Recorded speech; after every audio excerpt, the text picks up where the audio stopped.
Verím v Boha Otca Všemohúceho, stvoriteľa neba i zeme. I v Ježiša Krista, jeho jediného syna, nášho pána, ktorý sa počal z Ducha Svätého a narodil sa z Marie Panny. Trpel za vlády Poncia Piláta, bol krížovaný, umrel a bol pochovaný. Zostúpil za súdu. Tretieho dňa stal z mŕtvych, Vystúpil na nebesia, sedí po pravici Boha Otca Všemohúceho. Odtiaľ príde súdiť živých i mŕtvych. verím v Ducha Svätého, cirkev katolícku a spoločenstvo svätých. Odpustenie hriechov, Voskresenie tela, život večný. Amen. Milí žiaci, takže si zopakujeme, verím v Boha. Prvá otázka, prečo veríme? Aj preto, lebo Boh nám ponúka množstvo dôkazov o tom, že existuje. Mnoho ľudí malo možnosť sa s ním dokonca stretnúť a počuť jeho hlas. No v prvom rade dôverujeme Ježišovi, Božiemu synovi, ktorý prišiel na tento svet, že všetko, čo nás o Bohu naučil, je pravda. A dokonca to máme všetko zapísané aj vo Svetom písme, kde si to môžeme pozrieť a overiť. Aké zázraky napríklad môžeme okolo seba vidieť? No v prvom rade geniálne usporiadaný svet, celý vesmír, to predsa nemôže byť náhoda. Ďalej lančáno, skutočne premienený chlieb na telo Ježiša Krista a víno na jeho krv. A veľa je takýchto podobných zázrakov. Terezia Neumannová 10 ročia nepríjmala žiadnu potravu okrem svätého príjmania. Páter Pio mal celých 50 rokov stigmy, rany Pána Ježiša na svojom tele. A mnohí iní svätí, svätá sestra Faustína, ktorá na vlastné oči videla živého Pána Ježiša, rozprávala sa s ním. Či zázračné uzdravenia chorých, napríklad v Lurdoch a podobne. Všetko nájdete na internete. Ako môžeme osloviť Boha? Otec. On sa k nám nespráva ako policaj alebo niekto, komu na nás vôbec nezáleží.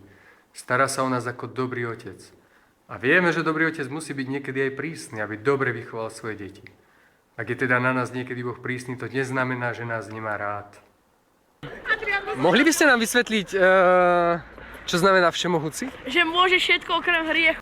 Kto je Ježiš Kristus? Je skutočný Boh a skutočný človek. Stal sa pre nás človekom, aby nás vykúpil, aby zaplatil za naše hriechy. Iba on nám teda môže povedať, že nám odpúšťa hriechy, lebo už za všetky zaplatil. Starý zákon predpovedal niekoľko stoviek rokov dopredu, aký bude Mesiáš.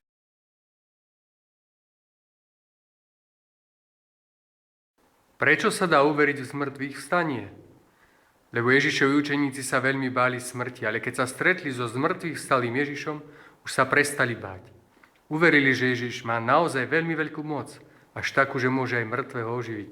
A teda aj on sám vstal z mŕtvych a videli ho na vlastné oči. Preto išli do celého sveta a všetkým ľuďom to chceli povedať. Za túto pravdu zaplatili dokonca svojim vlastným životom. A mohli by ste nám povedať, či naozaj ten Pán Ježiš stal z mŕtvych, či nie? Stal? Áno. A podľa čoho to vieme?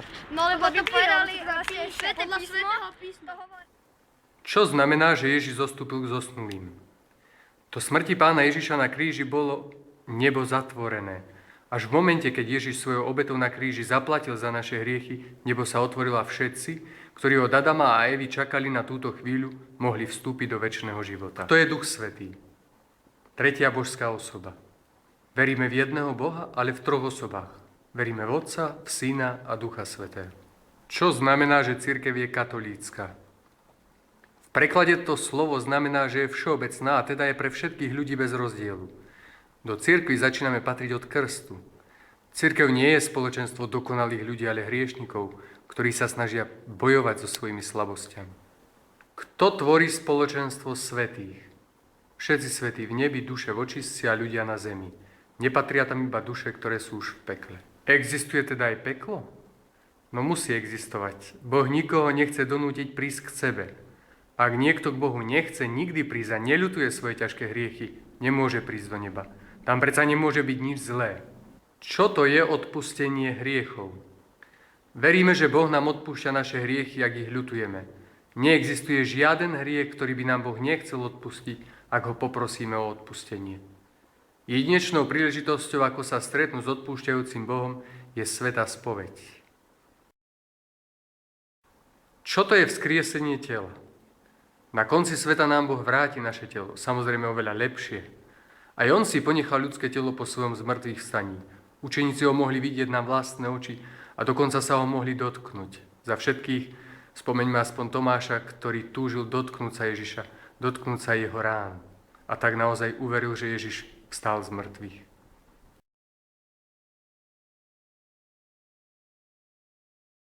Aj na vás otázku. Áno. Počkaj, ešte nie. Som rád, že až na konci. Nehač. Tak to robíš kamarát, robíš zle. No, Ako sa voláš? Ja hneď poviem tvojej matke. ale to bolo dohodnuté, hej. Neskôršie to mal hodiť. No, ideme ešte raz.